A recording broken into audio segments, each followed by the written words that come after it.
Hello students, I hope all of you are fine and doing well. So we are now going to continue with the discussions that we're doing in the last class, and it is in relation to demand. Now if you remember, last class we had talked about the law of demand, isn't it? And we had talked about determinants of demand. Now if I come back to the law of demand, we had spoken about and discussed how, other things remaining the same, there is an inverse relationship between quantity demanded and price. That means, in short, when price increases, demand falls, and vice versa. But precisely, we could not say how much of demand has changed due to how much of change in price, right? So that is going to be what is going to be discussed today, and the topic for today is elasticity of demand. And in elasticity of demand, we are going to look into the degree of responsiveness of the quantity demanded of a commodity to a change in any one of the determinants of demand, that is price, income, price of related goods, etc. Okay, now let us try to understand it in this way. Suppose let's talk of you all. Normally when you have class and you during the lunch break, suppose you go to the canteen and you have samosas, isn't it? Now suppose there's a change in the price of samosas. How much of change in the price of samosas precisely will bring about how much of change in the demand for samosas from your part, that is as a consumer? That is one aspect. Secondly, another aspect is that if your pocket money changes, how much of change in the income, that is in your pocket money, has brought about how much of change in your consumption pattern, maybe increase, maybe decrease, whatever it may be, right? That is one aspect. And how much of change in the price of related goods, say a substitute for samosa is a chop that you get in your canteen. So suppose there is a change in the price of chop, how will that affect your demand for samosa? So have you seen your response or your demand for samosa might be influenced by the price of the samosa itself, by your income, in our case, in your case, maybe your pocket money, or it might be influenced by the change in the price of another good, say chop. So these are all determinants of demand, and we are going to see under elasticity of demand the degree of responsiveness of quantity demanded of the commodity with respect to change in any one of these determinants, maybe price of the commodity or your income or price of related goods. By price of related goods, we mean not only substitutes but also complementary goods. And do you remember what was complementary goods? Goods which are used together. Say for making tea, we need both sugar and tea leaves. So and milk. So if there is a change in any of these complementary goods, how will the demand for the main item be affected? So we are going to study elasticity of demand with respect to responsiveness of the quantity demanded to any of these changes. That means any of these determinants or any of these factors which influence the demand for the commodity. Depending whether the change in the demand has come about because of the change in the price of the commodity, or because of the income of the consumer, or because of cross price elasticity of demand, that is change in the price of related goods, we identify between different types of elasticity of demand, that is price elasticity of demand, income elasticity of demand, and cross price elasticity of demand. Okay, and if specifically It is not written as income elasticity of demand or cross price elasticity of demand. By elasticity of demand, we normally understand price elasticity of demand, right? Now let us look into them individually. Price elasticity of demand refers to the percentage change in the demand for a commodity with respect to percentage change in the price of the given commodity. So remember what I said just now. Suppose the price of samosa has changed. How will that affect your demand for that commodity? That is what we will study under price elasticity of demand. Income elasticity of demand refers to the percentage change in demand for a commodity with respect to percentage change in the income of the consumer. Suppose your income, or let's say your pocket money, has increased or decreased.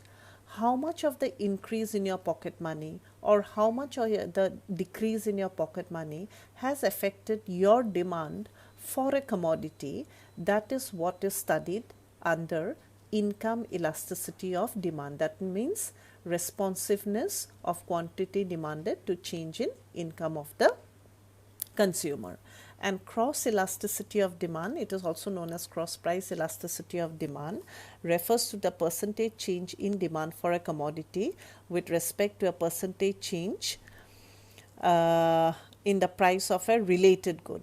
It may be substitute or it may be complementary. Okay, so depending upon whether there is a price change or income change or price of related goods change, we identify between different types of elasticity of demand.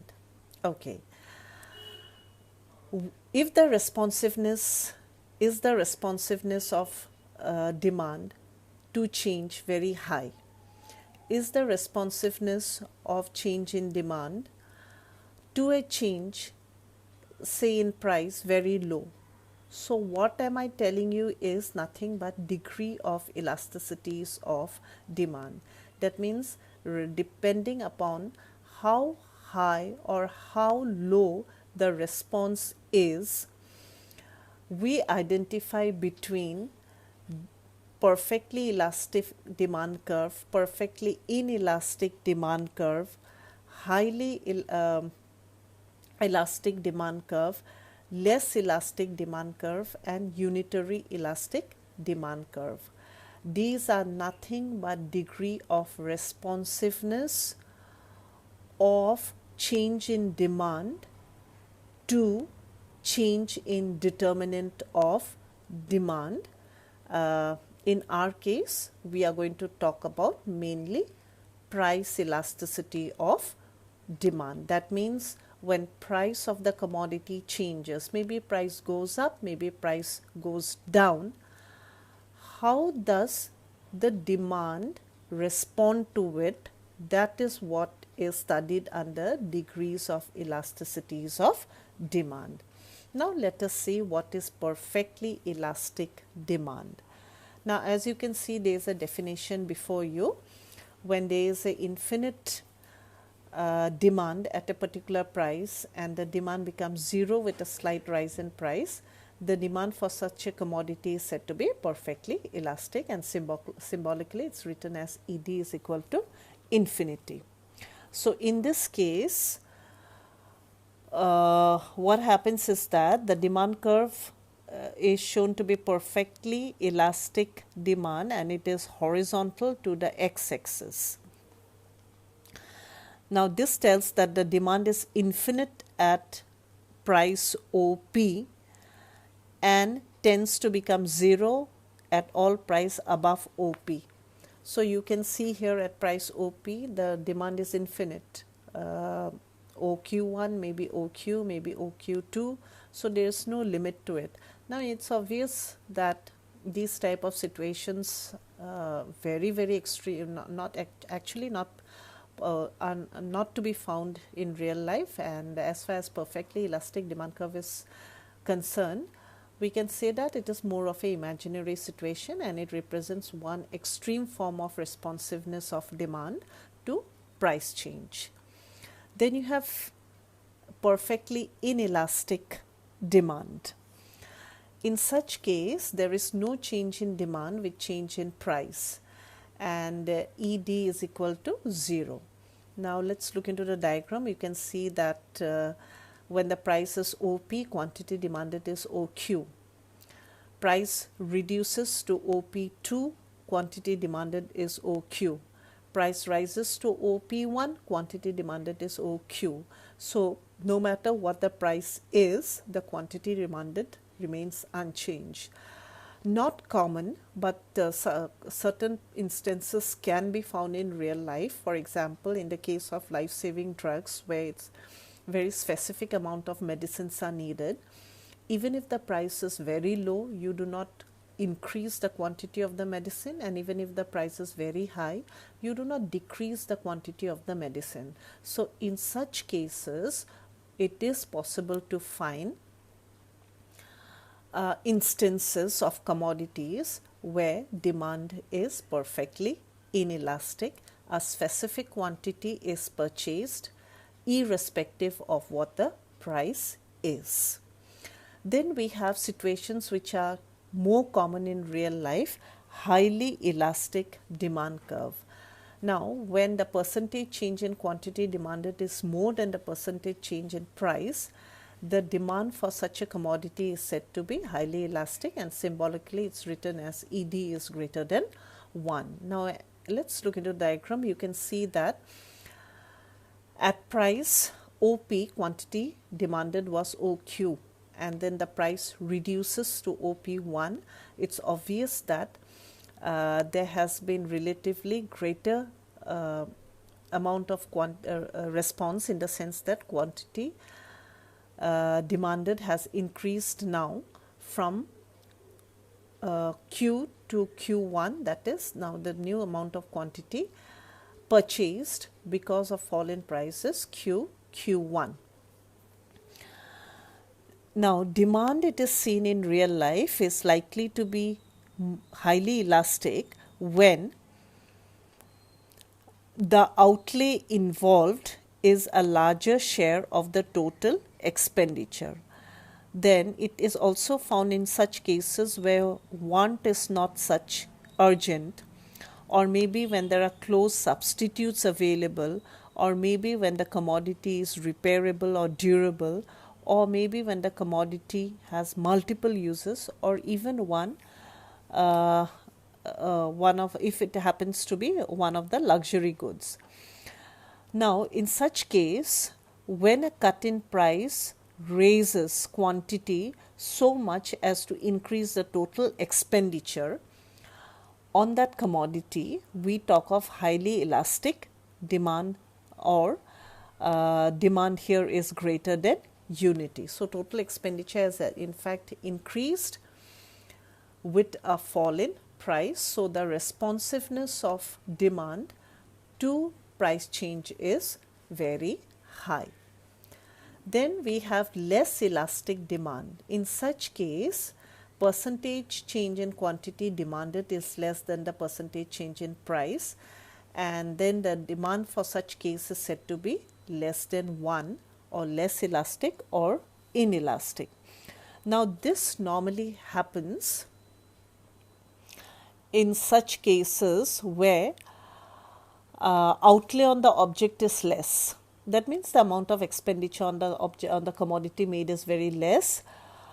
Then, or maybe when the demand for it is urgent, maybe when the goods substitutes are not so available, and maybe in such cases where it is wanted jointly with some other complementary items. Okay, so if we look into this diagram, what we see is that initially when the price was OP, the quantity demanded was OQ, isn't it? And now the price has reduced to OP1 and the quantity demanded has increased by Q1. Now it is obvious that the quantity demanded has not increased much with a relatively large reduction in price. And we can see from the diagram itself, the less elastic demand curve is steeper and its slope is more inclined towards the y-axis. So in case of necessities, we find that there's a specific amount of necessities that we want in everyday life. So even if there's a lot of variation in prices, necessities cannot be compromised. You need the specific amount, so even if there's a large fall in price, you will not substantially increase the quantity that you consume, and if there's a large rise in price, you will not substantially reduce the quantity that you demand. So the amount demanded, maybe some amount of small variation comes about because of price change, not much. So that is a case of less elastic demand curve. And we have one more situation, that is unitary elastic demand curve. In such case, when the percentage change in quantity demanded is equal to the percentage change in price, the demand for such a commodity is said to be unitary. ED is equal to 1. For instance, if I just give you an example, say a rise in price is 20%, the reduction in quantity demanded will also be equal to 20%.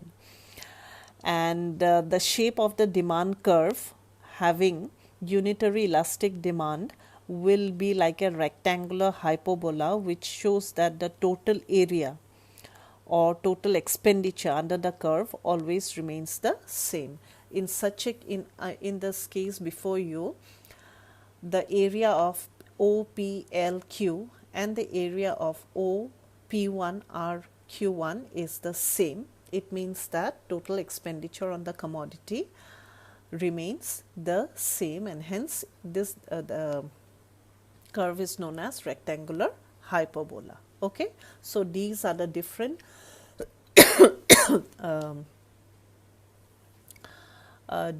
types of elasticities of demand. Now, how do we measure the price elasticity of demand? Now, we have said that the responsiveness is very high, responsiveness is very low. So there must be some way of measuring it, isn't it? So there are different ways of actually measuring the price elasticity of demand, and we have the percentage method, total expenditure method, point elasticity or the geometric method, and the arc method. And the percentage method is most commonly used, and as far as we are concerned for this year, you need percentage method and the geometric method. So let us see what these methods of measurement of price elasticity of demand is all about.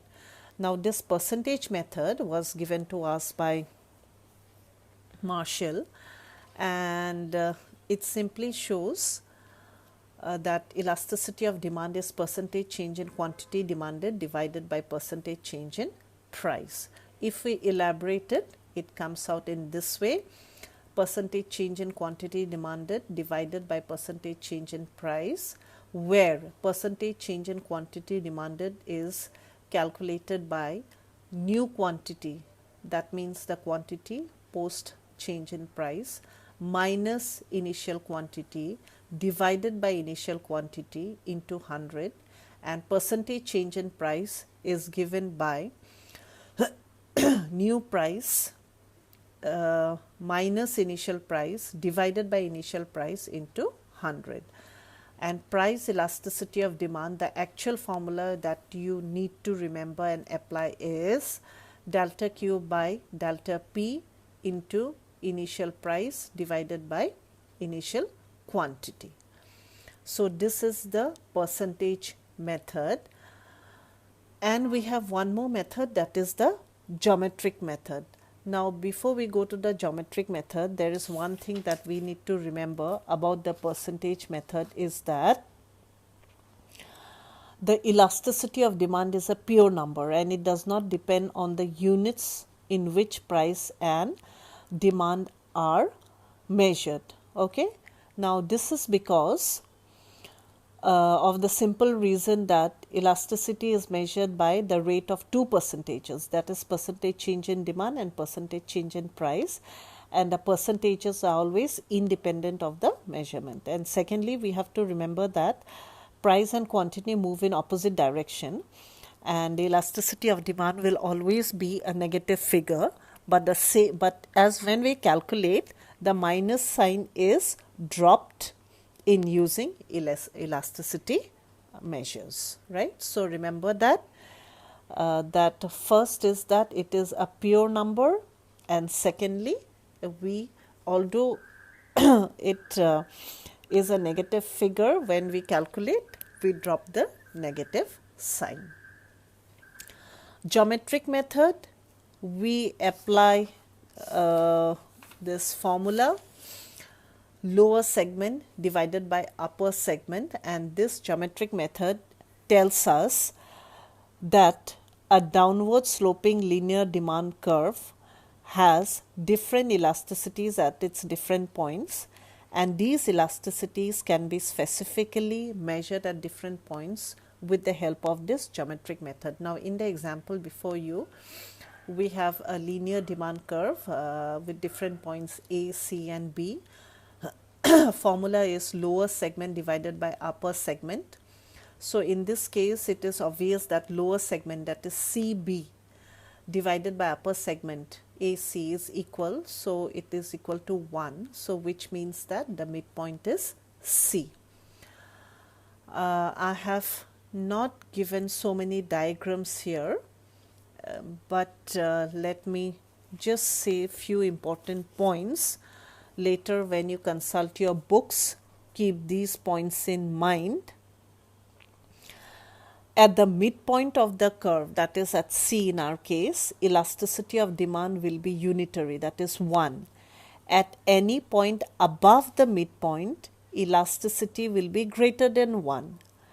At any point where the demand curve meets the y-axis, the elasticity would be infinity. Okay? At any point below the midpoint, the elasticity will be less than 1, and at the point where the demand curve meets the x-axis, the elasticity will be 0.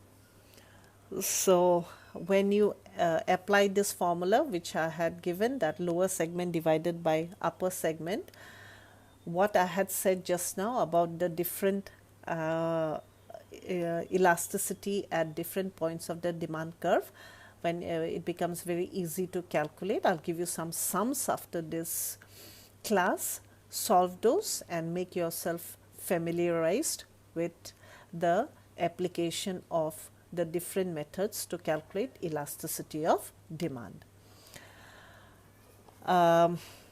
Elasticity of demand is determined and affected by number of factors, and these factors are known as determinants of elasticity of demand. Now, let us see what are these determinants. First is the nature of the commodity. Now, the commodity might be a necessity, it might be a comfort, or it might be a luxury for a person. When it is a necessity, its demand is generally inelastic because you require it irrespective of what the price is. Now, when it is a comfort, its demand is generally elastic because the consumer responds to consumption of the commodity depending on whether the price is increasing or price is falling. And in case of comfort, it is always possible also to postpone the consumption. And if it is a luxury, the demand is even more elastic as compared to demand for comforts. And then secondly, availability of substitutes. A commodity with a large number of substitutes will be more elastic because even a small rise in its price will make the consumer to go for substitutes, isn't it? For example, if the price of say Coca-Cola increases, you might go to buy more of Pepsi and so on. So what happens is that if there are close substitutes, demand becomes very sensitive to price change. Then income level. People with very high income level do not much response to price change as compared to people with low income. This is because rich people are not influenced much by changes in the prices of the commodities, isn't it? But poor people are highly affected by increase or decrease in the price of goods. So, as a result, demand for low income group is very elastic. Level of price is also another factor, and costly goods have high elasticity as their demand is very sensitive to price changes, and less expensive commodities or commodities whose price is very less, demand for such commodity is normally inelastic. Then if you can postpone consumption, in such cases the demand will be elastic, because when prices go up, the demand will fall as consumption can be postponed, and vice versa. But if the commodities have urgent demand in the present time period, they have inelastic demand because of their immediate requirements. Then number of uses. If the commodity under consideration has multiple uses, the demand will be elastic. When prices of such commodity increases, it will be put to various uses. When the prices of such commodity increases, it will be put to only urgent uses and demand will fall. And similarly, when price falls, then it will be put to multiple uses and so demand might rise. Okay. Then share in total expenditure. Portion of the consumer's income that is spent on a particular commodity also influences the elasticity of demand for it. Greater the proportion of the income spent on the commodity, more the elasticity, and vice versa. Time period. Price elasticity of demand is also related to time period. Now, it varies directly with time period rather. Demand is generally less elastic in the short time period, because in such cases the consumer finds it very difficult to change their habits in order to respond to change in the price of the commodity, isn't it? However, in the long run, demand is more elastic, because in such case the consumer gets sufficient time to make adjustments if the prices of the commodity changes. And also lastly, habits. Commodities which have become necessities for the consumer because of habits have less elastic demand. On the other hand, if it is not a habit, then the demand for that commodity will be relatively more elastic, right? So with that, we have come to the end of this topic on elasticity. As usual, I am telling you, revise and communicate with me individually for queries. Okay, thank you.